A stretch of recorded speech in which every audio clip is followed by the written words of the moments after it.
इस प्रकार मुझको जो भजते उनको मैं वैसे भजता हूँ, उनका बजा हुआ उनको भजता हूँ, उसका माना हुआ उसको मैं मानता हूँ।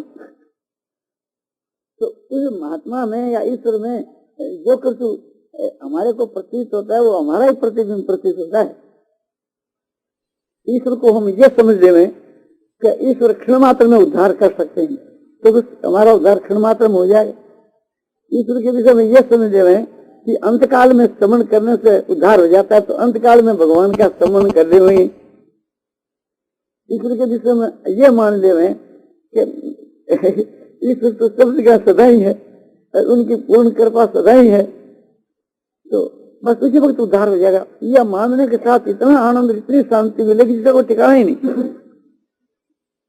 एक कोई ऐसा महात्मा है कि जिसकी समझो कि ईश्वर के समान शक्ति हो और वो यहाँ समझो पधार जावे और हम उसको चीन लेवे और विश्वास भी कर लेवे,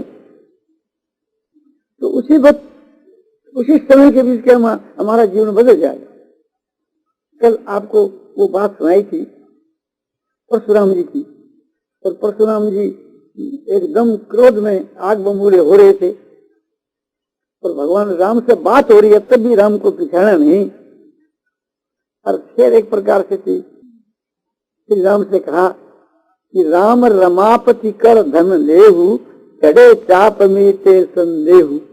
अभी तक मेरे संदेह है, आपकी बातों से किसी शंका होती है कि मानो आप भगवान हैं, किंतु ये मेरा संदेह दूर हो जाएगा, इस धनुष को चढ़ा दोगी। तो छुअत धनु अपन नहीं चढ़ गए हूँ और परशुराम मन विस्मय भय। तो धनुष को छुआ तो अपने चढ़ गई, चढ़ाना पड़ा ही नहीं। तो उसको और आश्चर्य हुआ कि भगवान विष्णु ने तो ये कहा कि मैं इसको चढ़ा सकता हूँ, तो अपने चढ़ गई, अब उसके संदेह रहा ही नहीं। तो उसी वक्त उनका भाव बदल गया और स्तुति करने लगे और एक प्रकार से समझो कि समझ गए कि साक्षात भगवान है। तो समझने के बाद तो उसी वक्त उसका समझो कि जीवन बदल गया, भाव बदल गया। तो ऐसे ही हमारा भाव बदल सकता है। कोई महापुरुष और हम ऐसा समझे कि इनकी हमारे पर पूर्ण दया है, अपार दया है, इतनी दया है कि जिसकी कोई सीमा ही नहीं है, तो उसी वक्त उसको आनंद होना चाहिए। क्योंकि पहले तो वो अपने पर दया नहीं समझता था, तो जब दया समझे तो उस दया का लाभ उसको होना चाहिए ना। एक महात्मा के पास में कोई आदमी शिक्षा के लिए जाता है, एक परीक्षा के लिए जाता है, तो महात्मा तो समझ लेता है कि ये तेरी परीक्षा करने के लिए आया है, या तुम्हारे से लाभ उठाने के लिए आया है।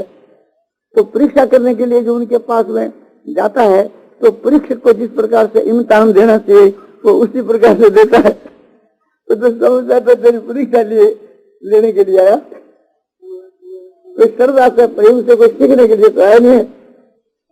और जो सीखने के लिए जाता है उसको फिर अपने उसके माफक उससे वो बात करता है और सबसे एक समान बात करने लगे, तो ये न्याय भी नहीं है। और मान लो थोड़ी बार के वास्ते न्याय भी है, तो भी सब कोई समान भाव से लाभ नहीं उठा सकते, उठा ही नहीं सकते। कैसे कि मान लो कोई एक अच्छा पुरुष है, महापुरुष है और व्याख्यान दे रहा है, थोड़ी बार के वास्ते नहीं भी है, तो किसा मान लो कि जैसे श्री रामचंद्र जी महाराज है और व्याख्यान दे रहे हैं और पब्लिक जो व्याख्यान सुन रहे रामचंद्र जी महाराज का, उनमें सभी प्रकार के मनुष्य हैं।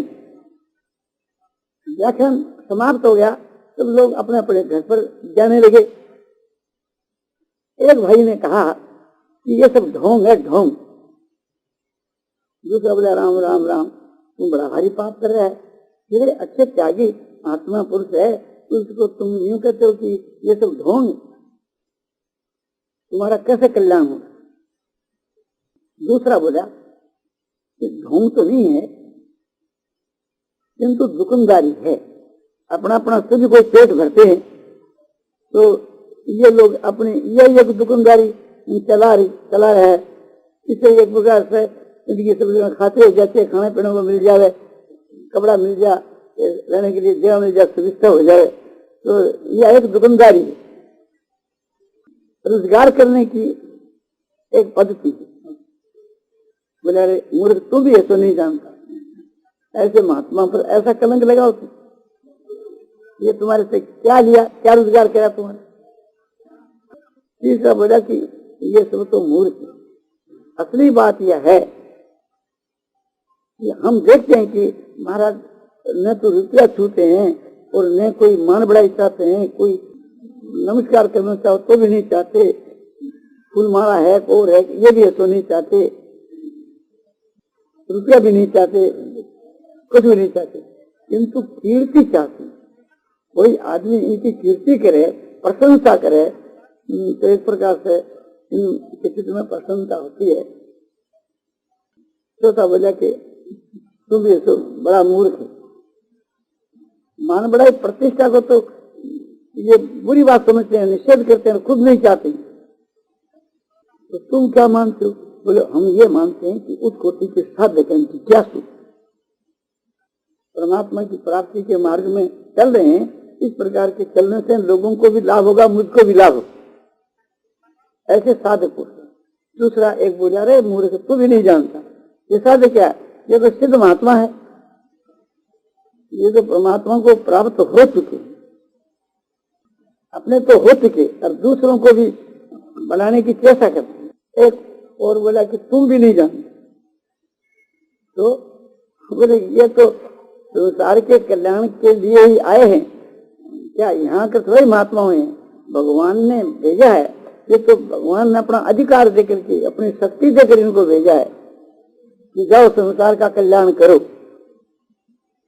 ये तो कारक पुरुष है, ये तो उच्च कोटि के महात्माओं में भी उच्च कोटि के महात्मा हैं। तो एक से का कितना डिफरेंस है? तो एक प्रकार से सब अलग अलग मानता है। तो उनको यदि ईश्वर के घर न्याय हो तो उस न्याय के अनुसार भी एक प्रकार से अपने भाव के अनुसार ही लाभ होना चाहिए। व्याख्यान देते हैं सबको एक ही समय में और एक ही बात सबको कहते हैं और सब कोई उस साथ में सुन रहे हैं। देश और काल और वस्तु में कोई फर्क नहीं है। एक ही देश में, एक ही काल में और एक ही व्याख्यान, एक ही मनुष्य है, एक ही पदार्थ को सुन रहे हैं, किंतु सुनकर के उनकी सबकी अपनी अपनी भावना अलग अलग है, सबका अलग अलग है, मान्यता अलग अलग है। तो इस वास्ते मान्यता के अनुसार ही उनको लाभ होता है। या जो संसार ही हमारी मान्यता ही तो है। इस संसार को जो हम लोग सब देख रहे हैं एक रूप से नहीं देख रहे हैं।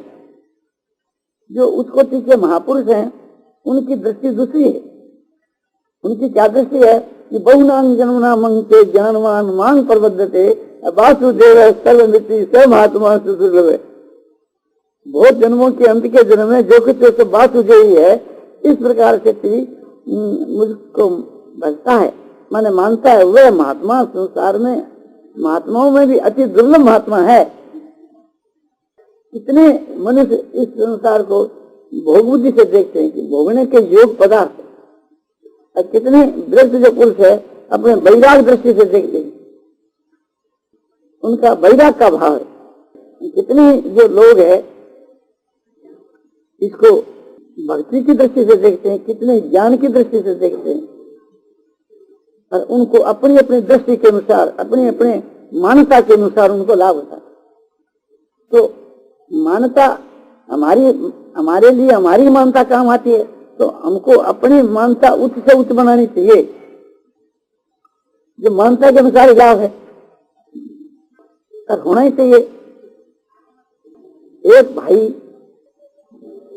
विरक्त है और वैराग की दृष्टि संसार को देखता है, तो वैराग का लाभ उसको होना चाहिए। उसको राग का लाभ क्यों होना चाहिए? एक आश्रित पुरुष को दंड मिले वो उसको क्यों मिलना चाहिए? और एक संसार के जिसे भोगों में आसक्त है तो आसक्ति वाले को जो दंड हो वो उसको होना चाहिए।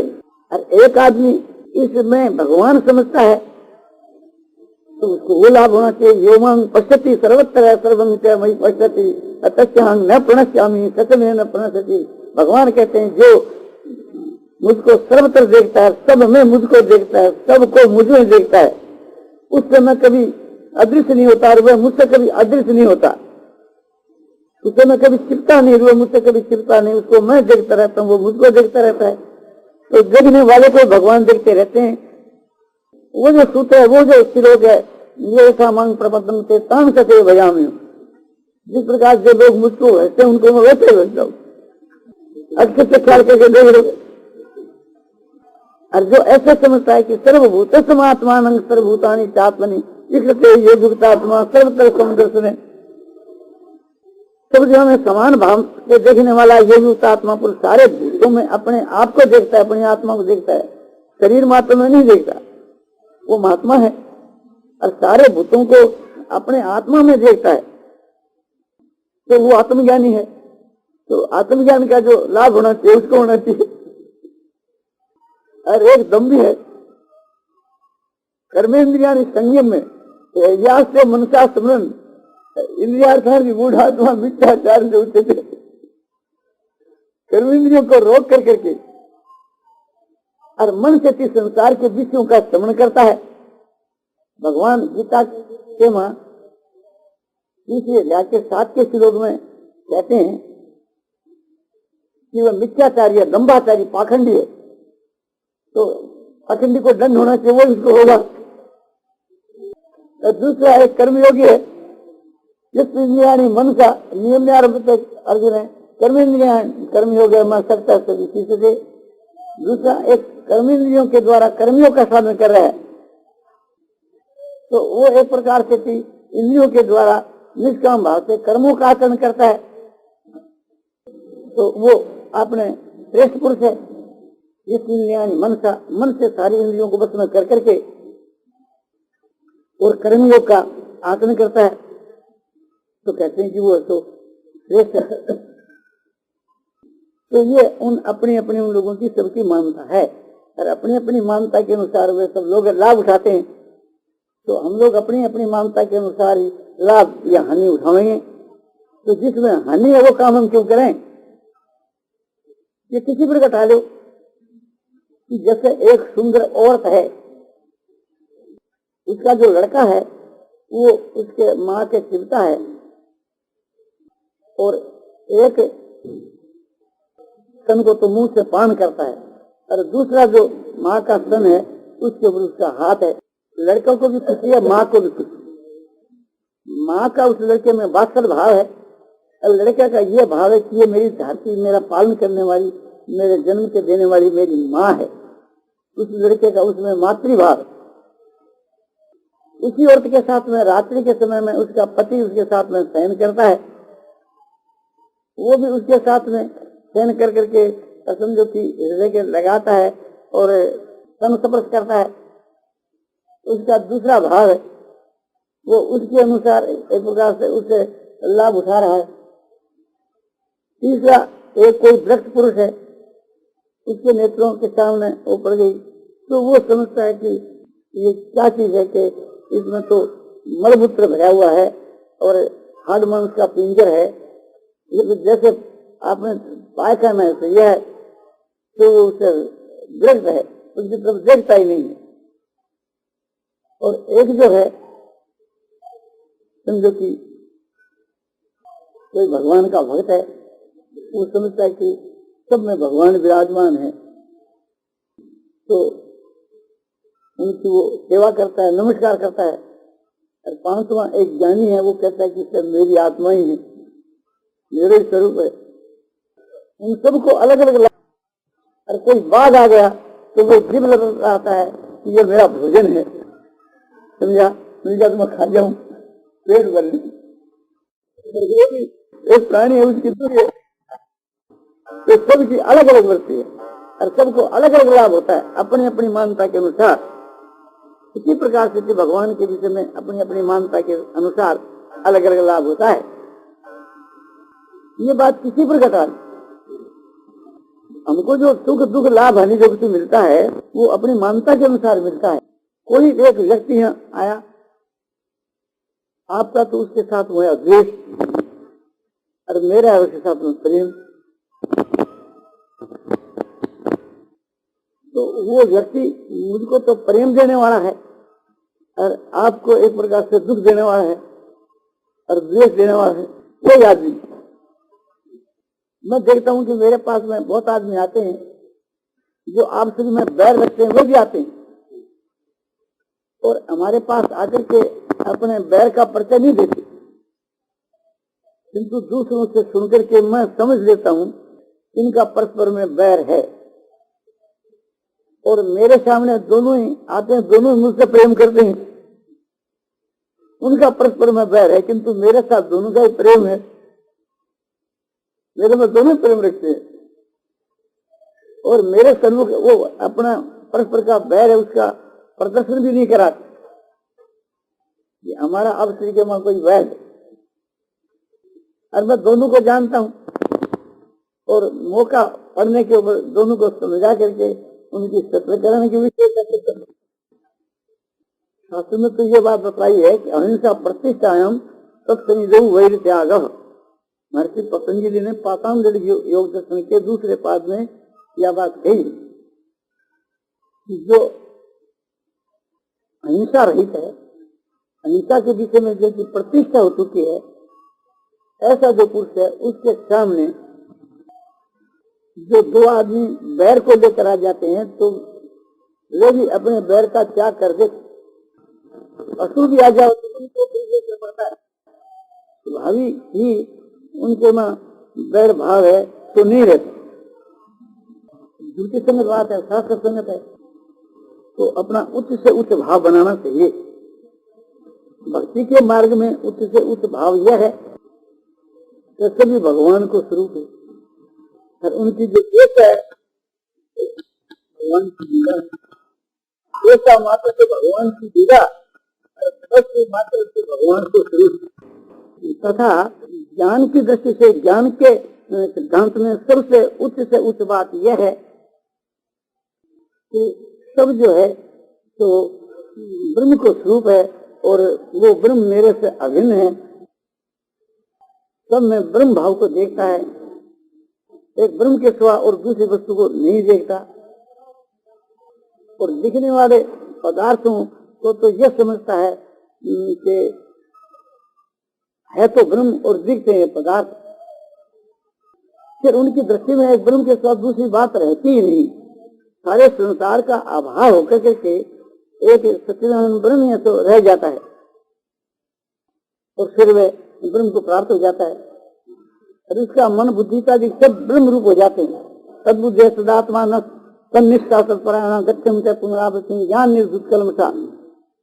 तत्मन उस ब्रह्म रूप ही जिनकी बुद्धि हो गई है, ब्रह्म रूप जिनका मन हो गया है, ब्रह्म के माध्यम की स्थिति हो गई है और ब्रह्म के वो परायण हो गया है और वो ब्रह्म को ही प्राप्त हो गया है। फिर ऐसा जो पुरुष ज्ञान के द्वारा जिनके सारे पाप नष्ट हो गए, वे समझो कि अपने पुनरावृत्ति को प्राप्त होते हैं, फिर संसार में लौट कर वापस नहीं आते। योनित सुखंतराराम है तथा अंतर ज्योति रे है योगी ब्रह्म निर्वाण ब्रह्म भूतोदि गच्छति। अंत माने जो ब्रह्म के माई सुख वाला है, ब्रह्म कोई सुख के रूप से अनुभव करता है और ब्रह्म के माई क्रीड़ा करता है कि ब्रह्म के सुख का जो मनन है वो क्रीड़ा है और ब्रह्म के माई वो ज्योति वाला माने ज्ञान वाला है, ब्रह्म के ज्ञान से ही वो ज्ञान वाला है। ऐसा ब्रह्म भूत पुरुष है, मैं ब्रह्म हूँ, इस प्रकार का निश्चय वाला पुरुष है, बस निर्वाण ब्रह्म को प्राप्त हो जाता है। तो निर्वाण ब्रह्म को प्राप्त होने के बाद के मां वास्तव में तो उनका कोई दृष्टि नहीं रहती, किंतु उनका जो शरीर है और उस शरीर में जो अंतःकरण है, उस अंतःकरण में संसार का तो अत्यंत भाव प्रत्यक्ष और ब्रह्म का एकदम प्रत्यक्ष भाव। ब्रह्म का तो भाव, ब्रह्म तो अस्तित्व है, ब्रह्म तो है और संसार नहीं है। संसार दिखते हुए उसका अभाव ही प्रतीत होता है। जैसे नेत्रों के दोष से किसी को आकाश के वहां तिलमिले दिखे या समझो कि अपने मकड़ी के से जाड़े दिखे, और दिखने वाले के हृदय में ये एक भाव है कि ये जाड़े यहाँ नहीं है, आकाश यहाँ है। आकाश में तो भाव और उस जालों में अभाव प्रतीत होता है।